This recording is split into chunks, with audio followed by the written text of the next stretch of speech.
बच्चे और बच्चियों, तुम्हारे देश की महिमा, जो अनामिक पुरुष है, जितनी गिनती भारतवर्ष में वो सब खत्म, और भी गिनती उसमें जोड़ दो वो भी खत्म। ये अनामी पुरुष की ये काया कितनी बड़ी है, सब गिनतियां खत्म, इतनी बड़ी उनकी काया। तो जो विस्तार होगा उनका वो बहुत बड़ा हो, उसी से कितने ईश्वर, कितने ब्रह्म, कितने पार ब्रह्म, कितने महाकाल, ये सब उसी के पैदा किए हुए। जितनी जीवात्माएं खचाखच,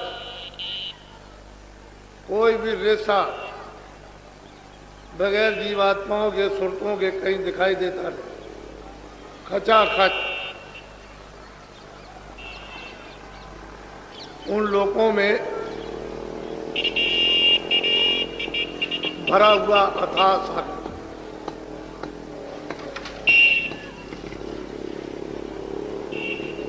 जो वहाँ की जो सुरतें वहाँ रहती हैं, उनके लाखों लाखों ब्रह्मों के बराबर, यानी एक एक सूरत में प्रकाश है। वो ब्रह्म और ईश्वर की वहां कोई महिमा नहीं, वो पार ब्रह्म की वहां कोई भी महिमा नहीं। वो एक सूरत, एक एक सुरतों का, एक एक जीवात्माओं का इतना इतना प्रकाश, ये कुछ नहीं। ये सारी जीवात्माएं वहीं से आई।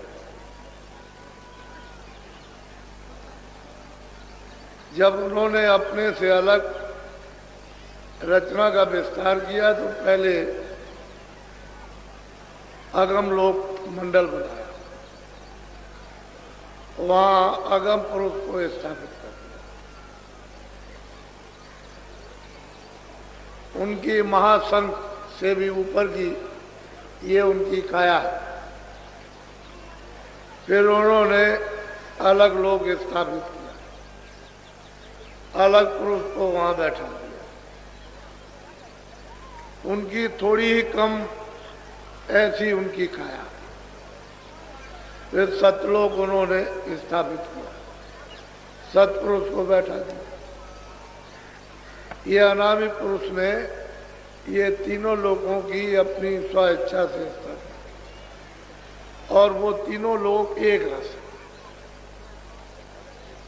एक रूप है, एक रस, स्थिर है, अस्थायी है, परिवर्तनशील नहीं। सतलोक से, सतपुरुष से ये विस्तार है। तो जितनी जीवात्माएं सतलोक में खचाखच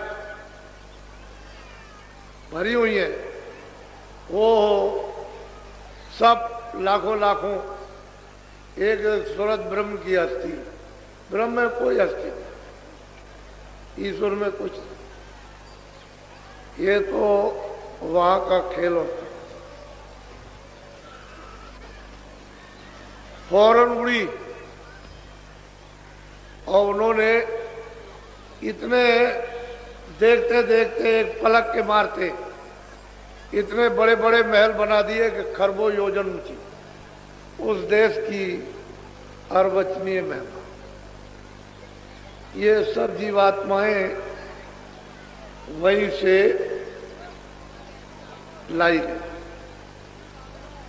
सतपुरुष ने जब अपने से ईश्वर ब्रह्म और पार ब्रह्म महापाल पुरुष को अलग किया मंडल बनाकर, तो इन सब लोगों ने अपने अपने मंडलों में तपस्या की, और ये लिखन पढ़न का काम नहीं है। जितनी स्याही समुद्र में बनाओ बन रहा है कि कल में पत्तों की बना लो पृथ्वी को कागज, इतने दिनों तक आप उस पर लिखो ये सब खत्म। इतने दिनों तक इन्होंने तपस्या की। ईश्वर ने जिसको खुदा कहते हैं, ब्रह्म ने जिसको रब कहते हैं, पार ब्रह्म ने जिसको अल्लाह कहते हैं, महाकाल पुरुष सबने तपस्या की घना घोर और सत्पुरुष को खुश करने कि हमसे प्रसन्न हो जाए। हमको देश से क्यों निकाल दिया, अलग क्यों कर दिया, कोई कारण तो होगा ही। अब वो तो उनकी मौज मर्जी की बात। इतने दिनों तक ये तप करते रहे, तब वो उसके बाद सत्पुरुष इनसे प्रसन्न हुए कि तुम्हारी तपस्या पूरी हुई, हम तुमसे खुश हैं, बोलो तुम क्या चाहते। फिर उन्होंने सतलोक के समान राज मांगा कि जैसा आप, इनको मालूम हो गया था कि मुझको निकाल दिया, तो राज मांगा कि आपके राज के समान ही हमको राज। तो मौज मर्जी सत्पुरुष की थी। उन्होंने मतलब ये कहा चाहे मत, तो जीवात्माओं के बगैर, सुरतों के बगैर यहाँ कोई रचना नहीं हो सकती किसी भी मंडल में। जब वो सुरतें आएंगी तभी रचना बैठेगी। वैसे तो जीवात्माओं का भंडार एक छोटा सा सब लोगों में सत्पुरुष ने तकसीम कर दे। वो तो अथाह सागर है, उसके लिए उसमें से जरा सा दे दिया उसने, अथाह सागर भरा हुआ, उसका तो कोई पारावार नहीं। तो एक छोटा सा भंडार सुरतों का अपने अपने मंडलों में ऊपर से देते चले, तो इनको भी बांट दिया निरंजन भगवान को। ऐसे ही ऊपर से बांटते चले आए। तो अपने अपने भंडार को इन्होंने सबने स्वीकार कर लिया कि मालिक मुझसे प्रसन्न हो गए। बस ये भंडार लेकर के उधर तो नामी के द्वारा उतार के ले आएंगे, दूसरा कुछ।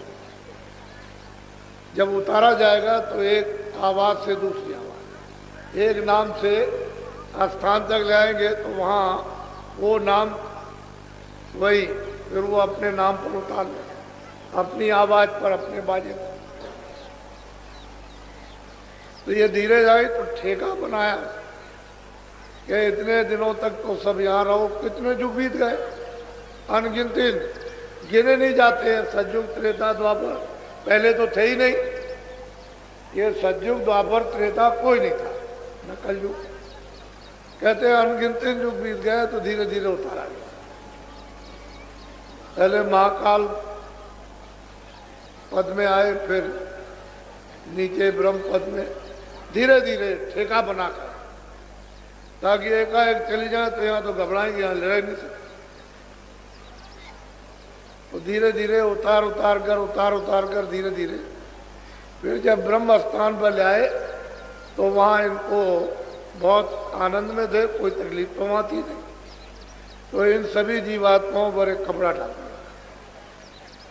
बहुत बारीक लतीफ। लतीफ कहते हैं झीना, शब्द, स्पर्श, रूप, रस, गंध, ताकि इनको इन चीजों का बोध हो जाए। शब्द का भी बोध हो जाए, रूप का भी बोध हो जाए, स्पर्श का भी बोध, गंध का भी बोध हो जाए, यानी पांचों चीजों का बोध हो। तो सूरत को मालूम तो हो गया कि मेरे ऊपर में कोई चीज फेंक दी गई, लेकिन वो इतना तेज, इतना प्रकाश कि उसमें कुछ पता भी नहीं चलता, कपड़ा रहता। इसको कहते हैं कारण का। यही से कारण बीज बनेगा। शब्द, स्पर्श, रूप। पहले तो सूरत शब्द रूप थी, वो तो स्वयं ही शब्द रूप थी। उसको तो उससे तो दूसरे ही यानी अनुभव करते थे। तो जब यहाँ कपड़ा डाल दिया, धीरे धीरे धीरे धीरे शब्द, स्पर्श, रूप, रस, गंध, बहुत ऊंचाइयों तक। ये वहां के कितने युग बीत जाए, यहाँ के नहीं, तब तक वहां वो रहे। फिर नीचे उतारा गया तो वो जो मसाला था वो नीचे मोटा बनेगा, तो सूक्ष्म जब निरंजन भगवान के स्थान पर आए तो वहाँ एक है उससे थोड़ा मोटा प्रकाश, वहाँ भी है, वहाँ भी कोई अंधेरा नहीं है, तो मोटा कपड़ा डाल दिया, बहुत वो भी बारीक। शब्द स्पर्श रूप रसगंध और मन बुद्धि चित्त और अहंकार, बस 9 तत्व। ऊपर 5 तत्वों का नेतृत्व। ये मंडल है इनके, ब्रह्म के और ईश्वर के अलग अलग। ईश्वर का मंडल अलग है और ब्रह्म का अलग अलग मंडल है इनके, बहुत बड़े बड़े। उन मंडलों में कितनी त्रिलोकियां, कितने लोग हैं वो गिने नहीं जा सकते, इतने बड़े बड़े मंडल। तो जब यहाँ बहुत मुद्दतों तक रखा, फिर धीरे से नीचे उतारा, तो आद्या मां शक्ति ने इन पर उससे मोटा कपड़ा डाल दिया, थोड़ा सा मोटा, उसको कहते हैं लिंग से। जैसे स्वर्ग वैकुंठ में तो 9 तत्वों का कपड़ा डाला, 10 इंद्रियां, चतुसंताकर, मन बुद्धि चित्त और अहंकार, और 3 गुण, रजोगुण तमोगुण सतोगुण। अब वो देखिए कि वो कारण शरीर तो सूक्ष्म में चला गया और सूक्ष्म शरीर लिंग में चला गया, और फिर उसके बाद में जब यहाँ उतारा मृतलोक में, उसी आवाज के द्वारा, बाजों के द्वारा, तो जीवात्माओं को यहाँ ले आए। तो सबसे नीचे वाली आवाज है घंटा से, इसको पकड़ के जब यहाँ उतारा गया तो माँ के पेट में खोल तैयार करके, और उन्होंने जब 5 महीने का हो गया तो सूरत को दोनों आंखों के बीचों बीच उस खोल में बैठा दिया। तो ये खोल क्या? 5 तत्वों का, जल पृथ्वी अग्नि वायु आकाश, ये तो 5 का हो गया। उसके अंदर वाला 9 तत्वों का हो गया। फिर उसके अंदर जो है वो इसके ये 5 तत्वों का लिंग शरीर 17 तत्वों का, फिर उसके अंदर 9 तत्वों का शरीर, फिर उसके अंदर 5 तत्वों का। अब इस तरह से इसने कपड़ा पहना। अब इसको अगर कोई नहीं जानेगा तो इसका कपड़ा कोई उतार नहीं सकता, ये आभूषण है उसका। तो इतने कपड़े सूरत ने पहन रखे। उस समय पर कोई बंधन नहीं था। सूरत यहाँ बैठ गई, माँ के पेट में, सब सुन रही है, सब देख रही है, कोई आंख बंद नहीं थी। जैसे ही 9 महीने का बच्चा पैदा हुआ तो आंख भी खुली, कान भी है, सब बाजें सुन रही और सब देख रही है और चढ़ती चली जाती। उसे रोक टोक नहीं है, चढ़ जाती है। इसको उतार दिया, छोड़ दिया, फिर उसने लिंग को उतारा, उसको छोड़ दिया, फिर उसने सूक्ष्म को उतारा, छोड़ दिया, कारण को उतारा, छोड़ दिया, चली जाती। और रोज दरबार में सतलोक में हाजिरी से सब जितनी भी ये सुरतें जीवात्माएं सब रोज जाती थी। उस समय जाने आने का कोई बंधन नहीं। अब इनको कहा गया कि भाई तुम गंदगी ये अपनी छोड़ देना, गंदगी को पास न रखना, वहीं छोड़। तो जो सुरतें यानी मतलब गंदगी छोड़ दी, सर से निकल गई। इनकी अवध रखी 1 लाख बरस, तो बहुत चली गई वापस, वो कम नहीं गई, बहुत गई। लेकिन जब ये मालूम हुआ कि सब चली जाएगी तो निरंजन भगवान ने फिर अब इनके लिए रोक टोक खड़ी कर, फौरन उन्होंने शक्तियां पैदा करके और उनका जन्म दिलवा दिया और उनको आदेश दे दिया कि जंगल में चले जाओ घोर तपस्या। वो चले गए ब्रह्मा विष्णु महादेव और वहाँ 20,000 वर्ष तप किया। फिर उनको जब समाधि लगाई तो उनको देववाणी हो गई कि तुम चारों वेद विधान बना। बस यही से सब बंधन हो गए। ये कूड़ा कचड़ा, ये सब पाप का, पुण्य का, अच्छे का, बुरे का, न्याय का, सत्य असत का, सब ये पड़ेगा। क्योंकि उस समय तो आंख खुली थी, कान खुले थे, रास्ता कुछ बंद नहीं था, नाक भी खुली, जाते थे आते थे। बस इतना ही था कि जा रहे आ रहे अपना घोंसला देखे, फौरन उतर के आई, अपने घोंसले में आ गई। ये उनका घोंसला था, पंचभौतिक शरीर। लेकिन जब अवध पूरी होगी तब चले, तो फिर पीछे से ये झगड़ा लगा दिया। तो जब ये झगड़ा लगाया तो फिर गंदगी इसमें छन करके वो तो कारण लोक में चली गई जमा हो, कुछ सूक्ष्म लोक में गंदगी जमा हो गई, कुछ लिंग लोक में गंदगी जमा हो गई। जो बारी बारी अशुभ कर्म हुए वो मतलब ये कि शरीर में जमा, तो मन और बुद्धि और चित्त और ये सब गंदे हो गए, अंतःकरण गंदा हो गया। फिर वो जीवात्मा जो स्वच्छ और साफ बैठी हुई थी वो गंदी होने लगी। तो इस बार आपने कूड़ा कचरा डाल करके इसको गंदा कर, तो आँख भी बंद हो गई, कान भी बंद हो गए, नाक, क्योंकि ये तो वहाँ लेकर के आई थी। इस बार तो कोई पर्दा था नहीं, तो आँख पर, कान पर, नाक पर, इसमें तो सुधा ये चीज है, वहां भी रहेगी तब यही चीज है।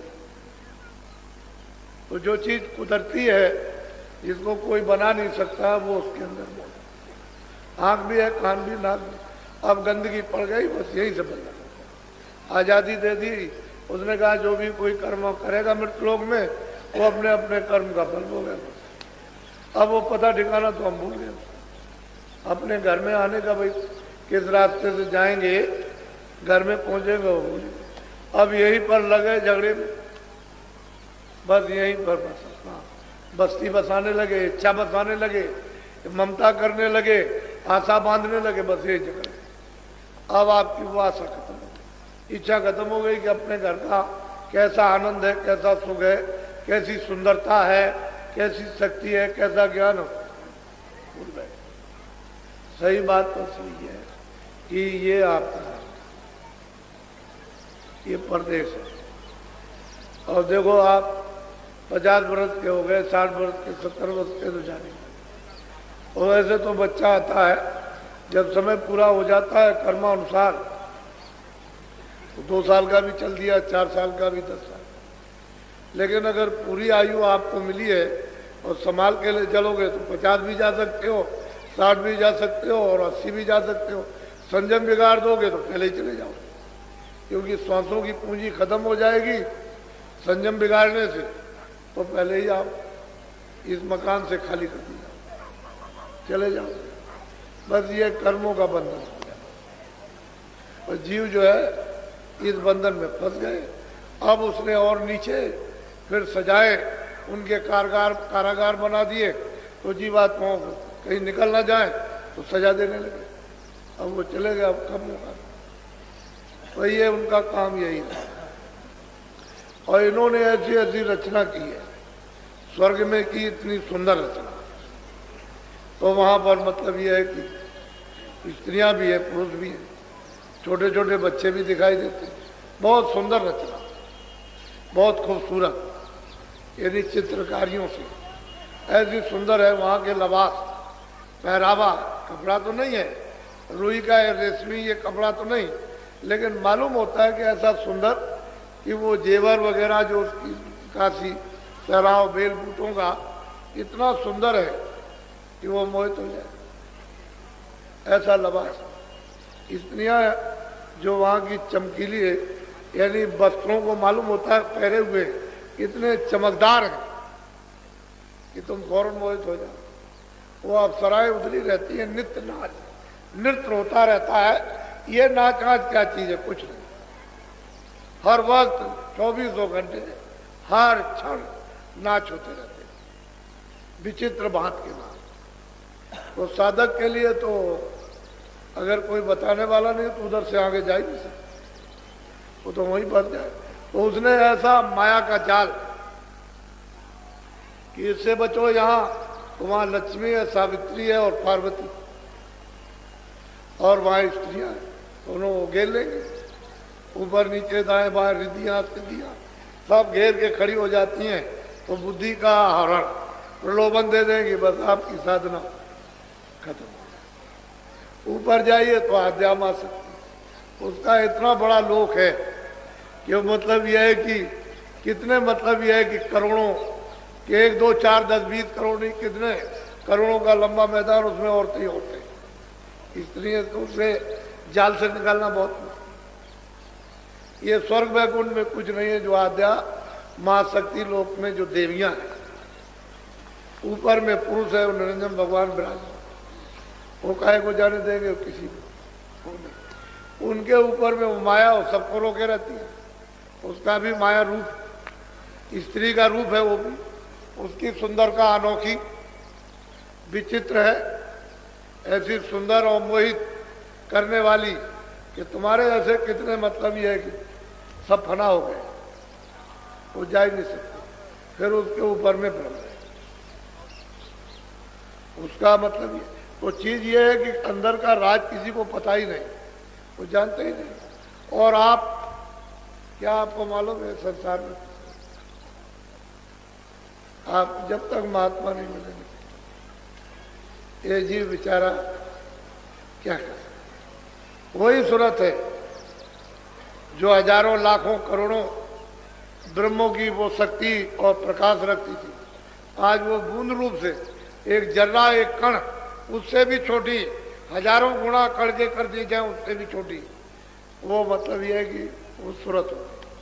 और फिर उसका जो प्रकाश था वो सब इस जड़ में जैसे हो गया, लय हो गया। अब बिना महात्मा महापुरुषों के इसको कोई समेट भी नहीं सकता, क्योंकि उनको मालूम है कि कहाँ बैठी है, उनको पता है इसमें क्या है, आंख भी है, कान भी है, नाक भी है, ये बरामद ये समेटी कैसे जाएगी, उधर से खींची किस तरह से जाएगी, प्रकाश सिमट करके कैसे आएगा, ये उनको मालूम है। योगी योग करते रहे वो भी बेकार हो, उससे भी कोई लाभ नहीं। प्राणायाम किया नीचे से तो यहाँ आंखों के सामने आएगा वो, फिर यहाँ से ऊपर जाना तो वो मेहनत 60 बरस 70 बरस 80 बरस की बेकार हो गई, क्योंकि यहीं तक आना नीचे से फिर ऊपर जाना। अब संतों महात्माओं ने कलयुग में यहीं से जीवों को ऊपर उठा लिया, ये नाम की डोर को पकड़ो छोड़ो यहीं से, इसमें कोई तकलीफ नहीं, कोई प्राणायाम नहीं करता, कोई शारीरिक तकलीफ नहीं, कोई परित्याग नहीं, कोई मतलब है छोड़ना छाड़ना नहीं, बस अपना सहज जो भी शरीर अच्छा के लिए करते हो खाते हो खा, उसमें कोई दिक्कत परेशानी। और सहज में इधर से अपना ध्यान तवज्जो हटाकर उधर लगा दो, इधर से पौधा उखाड़ो, इधर जो आपने ख्याल और ध्यान इधर आशा और बासा आपने इधर फैला रखी उसको हटा लीजिए, इधर लगा दीजिए, तो इतने में तो काम बनेगा। बुल्ला साहब थे, उन्होंने किसी ने पूछा कि आपने कैसे भगवान को पाया, कह लगे अरे भाई क्या है, इधर से जैसे मैं पौधा उखाड़ता हूँ और ये इधर लगाता हूँ जैसे धान, उसका पौधा इधर लगाया खेत में, कह लगे भाई इतनी देर में भगवान मिलता है, इधर से ध्यान हटाओ इधर लगा दो, इतने में था।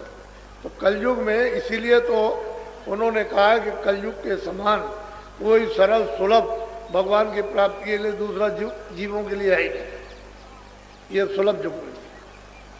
फिर इसमें महात्माओं का पदार्थ, ऊपर से सत्पुरुष ने उन संतों को भेजा कि जाओ जीवों को ले आओ, जगा के चिता के समझा के प्यार करके हर तरह से उनके सब सुन के साफ सुथरी करके अच्छी तरह से उनको धो धा के ले आओ। और क्या हो तो प्यारी करते, प्यारी से बता सकते हैं, दूसरा और कुछ नहीं। शक्ति नहीं, शक्ति तो कर सकते, लेकिन वो शक्ति करेंगे तो बदनाम होगा। ये इनमें कालम है तो उनमें दयाल है, कालम का नाम निशान नहीं। तो शक्ति अति कुछ नहीं, प्यार कर, तो प्यार में फंसा लेंगे कहीं, चलो मेरे पीछे पीछे चले आओ, तो ये जीव चला जाएगा, फिर किसी के बस की बात नहीं। फिर और प्यार में उसको फिर सब बंधन टूट जाएंगे, चाहे जितने भी पाप लदे हों उस पर, वो सब धो दिए जाए। वो तो वहाँ धोने की नदी है, फौरन पोर दिया उसमें, बस छटक फटक करके साफ। उधर गए तो उधर देखा क्या है, कौन जा रहा, वो धर्म जरा जगाती है, बैठा हुआ है, तो आवाज लगाई कि तलाशी दे दो, कैसे जा रहे हो, ये टिकट है, ये है टिकट, ये नाम। तो कुछ है क्या, देख लीजिए। तो देखा उनका चिता, जब कुछ झाड़ा लेगा, क्योंकि वो तो गार्ड जगाती सबका झाड़ा लेता है, जैसे वो डायरेक्टर लग जाता है कि तुम उधर जा रहे हो तो दिखाओ कुछ है तो नहीं तुम्हारे पास, हथियार वगैरह कुछ बम बम, तो तलाशी लेते हैं तो सब जो जाता सब। ऐसे उधर कोई भी जाएगा सब, जब कुछ नहीं निकलेगा कैसे, कुछ नहीं कर सकते। तो आपने तो अभी मतलब यह है कि कहीं गोता लगाया ही नहीं, जाने नहीं कि गोता जीवात्मा है कहाँ लगा के फड़फड़ा करके शुद्ध पवित्र और साफ हो जाती है। तो महात्मा ले जाते हैं, उसमें नदी में बोरा बोर देते हैं कि कर ले स्नान जल्दी से, कलमल के जितने भी कर्म अशुभ शुभ इनको धो डाल जल्दी से। तब ये जीव धोता है, उसमें नहाता है। इनको बेचारों कहाँ का नाम, नदी कहाँ बह रही, कर्मनाशा नदी कहाँ है इन्हें क्या पता। कर्मनाशा नदी है, उसमें स्नान वो महापुरुष कराते। तब ये जीव इस योग होते हैं कि हम आगे चले गए। नहीं कैसे कर्मनाश ना हो तो कौन ले जाएगा।